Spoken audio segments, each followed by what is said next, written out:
Hey everybody, Teresa Youngstrom here with a better approach to memory care.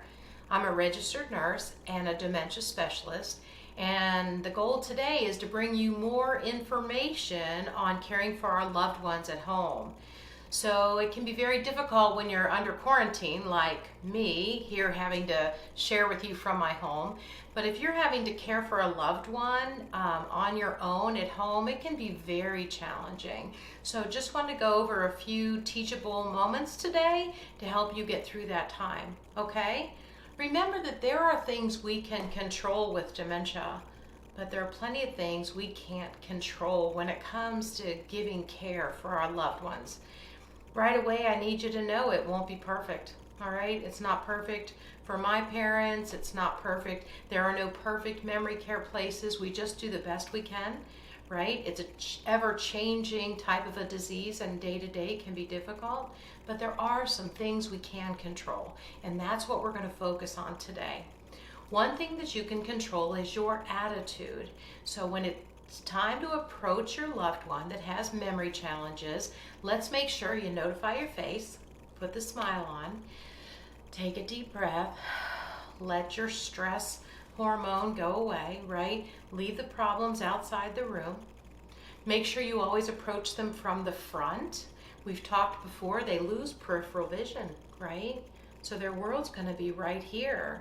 If you approach them from the side or from the rear and startle them, good luck getting them to come with you to help do anything, right? So let's position ourselves to win when it comes to our approach and our attitude. We want to come in with a smile on our face, right? Calm tone, low voice, right? We want to be able to speak as clearly as we can. So let's start there. The other thing we can control is maybe the environment, right? What is the temperature in your home? They usually want it warmer than we do. So let's be conscientious of that. My mother probably likes the room close to 80, and that makes her happy. So we dress in layers and accommodate that, right? It doesn't do any good to turn it down and hope for the best, and she'll just have to buck up and get over it. It doesn't work. If you're contributing to her being uncomfortable, trust me, when mama ain't happy, ain't nobody happy. All right, so these are some things you can control. Does she need a blanket? Does she need a shawl? Right? Are we putting her in the gown that is appropriate for her throughout the day? The right blankets on the bed. So temperature in the environment. Lighting is important, right? And let's turn on lights ahead of the darkness in the room. So as the evening approaches, maybe try and prevent some of those symptoms of sundowning by turning the lights on ahead of the need. All right, so let's make sure the lighting is good. What about the sounds in the room? Overstimulation is usually a problem. Are we listening to music? Are we watching TV? If we're listening to music, is it something enjoyable for them? Is it something from their era or ours, right? Music is a great thing, but it can be an agitator if we pick the wrong kind of music. TV, for some people, that's how they pass the time. But I don't want the news on all day. I don't want to fill them with all the problems of the world. So we need to be selective about that too. And I hope that isn't the only activity, right, that we're doing. But controlling the environment's important. Nutrition. So when did they eat? How much did they eat? Do we have foods that are appropriate for them? Meaning, is it cut appropriately? Do they need a pureed diet? Do they need thickened liquids? Let's consider those things. I don't want to overwhelm you. And that's another thing to talk about real quick. If all of this is overwhelming to you, guess what? You need help. You need help. We all are going to need help caring for someone.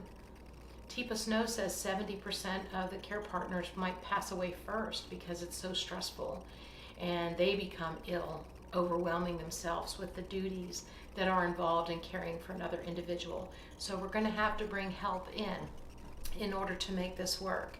So back to nutrition. Then there could be toileting needs. I know people don't like to talk about that, but it's important. And as your loved one declines, there's usually incontinence.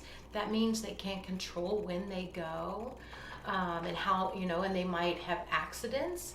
So we're going to have to monitor that. We might need to bring pads in. We may need to get briefs or adult diapers. Those are things to consider. How often are they going? Is there an odor? What is the consistency? We actually have a chart for how often we're moving our bowels. Listen, stay on top of those things. The alternative is just not worth it. You want to have someone uncomfortable. Somebody who is constipated is very uncomfortable. Okay? So let's see if we can prevent that by keeping track of things, and talk to your doctor about whether you need to add a stool softener to their diet, prune juice, natural things, fresh fruit. But nutrition, bowel habits, those are things you can control. And then there's activity. If you don't keep them busy, they're going to keep you busy. So let's have some planned activity during the part of the day when they're at their best, where they might want to engage in an activity. Some folks would like to help you do things. It can be something as simple as they can help you unload the dishwasher. And for one lady, she just basically took the silverware out of the silverware container and handed it to me, and I put it in the drawer. But you know what? It made her feel good about herself. She had purpose. These folks need purpose. Never forget that, right? They're human beings. They've lived big lives. They need us to come alongside, being positive, reassuring, encouraging, part of the solution and not part of the problem.